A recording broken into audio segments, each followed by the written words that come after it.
अगर आप government job की तैयारी करते हो तो इस वीडियो को बिल्कुल स्किप मत करिएगा, क्योंकि आपके मॉक टेस्ट में 5 नंबर बढ़ाने वाली हूँ मैं। जो भी क्वेश्चन इसमें करूँगी वो उसको आपको याद करते जाना है या कहीं पे नोट करते जाना है बस। आपको पॉलिटी से जो भी क्वेश्चन आएंगे, इसमें मैंने सारे क्वेश्चन जो भी पिछले वर्ष प्रीवियस ईयर्स में पूछे गए हैं PYQ सारे मैंने इसमें लिए हुआ है, वो भी इम्पॉर्टेंट। और आपका बस 5 मिनट में लूँगी और आपका पॉलिटी में जो भी इंपॉर्टेंट है मैं रिवीजन करवा दूँगी, वो भी एक्सप्लेनेशन के साथ। तो चलिए स्टार्ट करते हैं। तो आपका पहला क्वेश्चन है कि संविधान सभा की पहली बैठक कब हुई थी। तो आप देख सकते हो इसमें आंसर भी टिक किया हुआ है कि 9 दिसंबर 1946 को संविधान सभा की पहली बैठक हुई थी।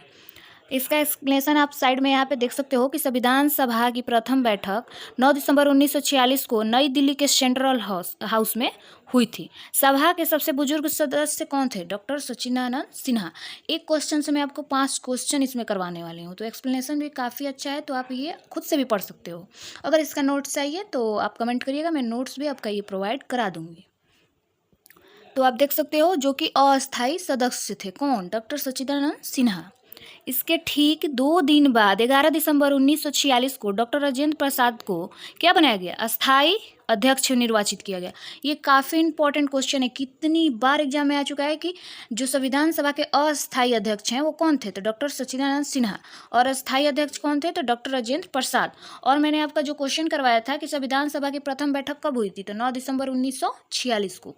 तो आई होप मैंने फर्स्ट क्वेश्चन का एक्सप्लेनेशन में आपको 5 क्वेश्चन या 4 क्वेश्चन तो मिनिमम हो गया होगा। ठीक है, अगर आपको याद भी है तो ये एक रिवीजन टाइप है, बस आप 5 मिनट मेरे को दीजिए, ज़्यादा से ज़्यादा 10 मिनट। ठीक है, और 10 मिनट में मैं आपको 50 क्वेश्चन तक करवा दूंगी।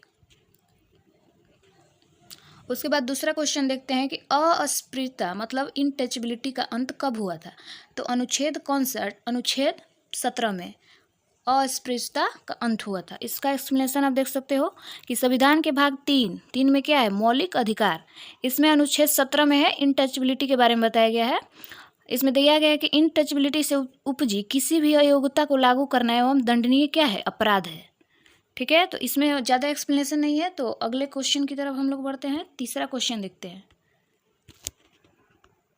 तीसरा क्वेश्चन है, ये भी आपको मूक में बहुत सारे आपको प्रीवियस ईयर में देखने को मिल जाएगा कि भाषाई आधार पर पहला राज्य कौन बनाया गया था। भाषाई आधार पर पहला राज्य आंध्र प्रदेश को बनाया गया था। आप अगर ये मॉक टेस्ट दीजिएगा तो आपको ये क्वेश्चन जरूर मिलेगा। ठीक है, फिर देख सकते हो आपको इसका एक्सप्लेनेशन में कि स्वतंत्र भारत में भाषाई आधार पर गठित होने वाला पहला राज्य कौन था? आंध्र प्रदेश। जिसका गठन कब हुआ था? तो 1 अक्टूबर 1853 को आंध्र प्रदेश का गठन हुआ था। ठीक है, कब हुआ था? सॉरी 1800 नहीं, 1953।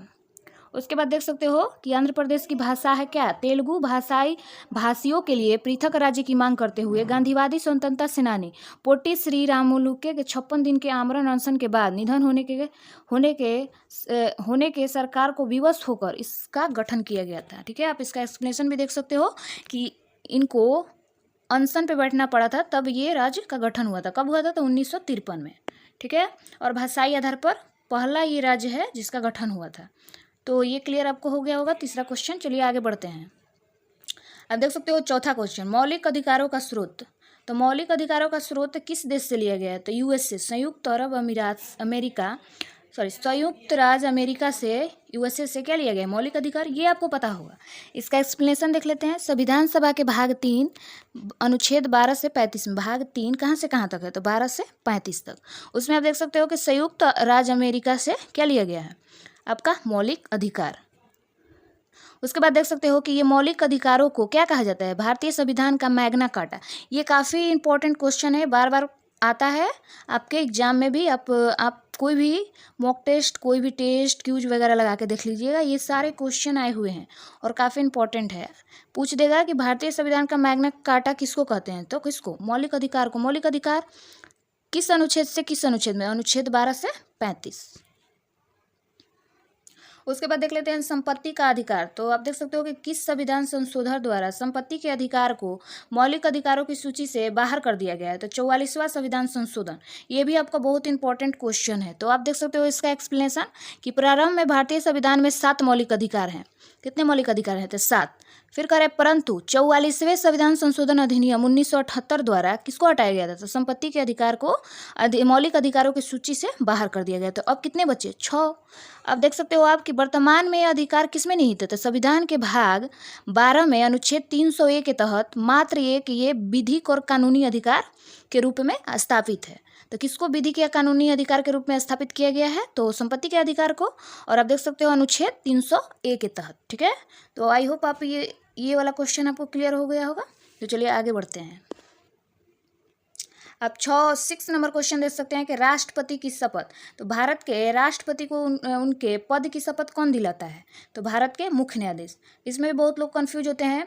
उपराष्ट्रपति पे टिक लगा देते हैं, प्रधानमंत्री पे टिक लगा देते हैं, बट इसमें क्या होगा आपका? भारत के राष्ट्रपति को उनके पद की शपथ भारत के मुख्य न्यायाधीश दिलाते हैं। इसका एक्सप्लेनेशन हम देख सकते हो कि संविधान के अनुच्छेद 60 के तहत प्रावधान के अनुसार भारत के राष्ट्रपति को उनके पद एवं गोपनीयता की शपथ भारत के मुख्य न्यायाधीश यानी CGI द्वारा दिलाई जाती है। यदि मुख्य न्यायाधीश अनुपस्थित हो, मान लीजिए अगर मुख्य न्यायाधीश नहीं हो, तो इसका देययुक्त तो किस पे जाएगा? उच्च न्यायालय के उपलब्ध वरिष्ठ न्यायाधीश, मतलब उसमें से जो भी वरिष्ठ मतलब जो भी एक्सपीरियंस वाले होंगे वो दिला सकते हैं। अगर उनके मुख्य न्यायाधीश नहीं हो तो उनसे नीचे वाले जो भी वकील होंगे वो दिला सकते हैं। ठीक है, तो ये क्लियर हो गया 6 नंबर क्वेश्चन। उसके बाद चलते हैं 7 नंबर क्वेश्चन पे। 7 नंबर क्वेश्चन कह रहा है कि संसद की संयुक्त बैठक, भारतीय संसद के दोनों सदनों की संयुक्त बैठक की अध्यक्षता कौन करता है? तो इसमें बहुत लोग कंफ्यूज रहते हैं, तो ये आप नोट ही कर लीजिएगा कि भारतीय संसद के दोनों सदनों की संयुक्त बैठक की अध्यक्षता कौन कराता है? तो लोकसभा का अध्यक्ष। इसमें आप एक्सप्लेनेशन देखिए कि संविधान के अनुच्छेद 108 के तहत साधारण विधेयक पर गतिरोध दूर करने के लिए राष्ट्रपति द्वारा संयुक्त बैठक आहूत की जाती है, परंतु अनुच्छेद 118(4) के अनुसार इसकी अध्यक्षता केवल लोकसभा अध्यक्ष द्वारा ही की जाती है। ठीक है, देखो यहाँ पे कह रहा है कि संयुक्त बैठक साधारण विधेयक पर गतिरोध दूर करने के लिए राष्ट्रपति द्वारा की जाती है, लेकिन 118(4) के तहत इसकी अध्यक्षता लोकसभा अध्यक्ष के द्वारा ही की जाती है। तो आपको यहाँ पे लोकसभा अध्यक्ष ही राइट आंसर होगा। ठीक है, राष्ट्रपति नहीं होगा। और आप देख सकते हो कि इसमें यह भी दिया गया कि अगर अनुपस्थित हो कौन? लोकसभा अध्यक्ष, तो इनको अगर अनुपस्थित हो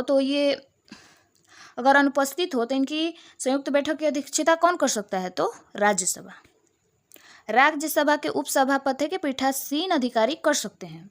उसके बाद 8वां नंबर क्वेश्चन देख लेते हैं कि संविधान का हृदय और आत्मा।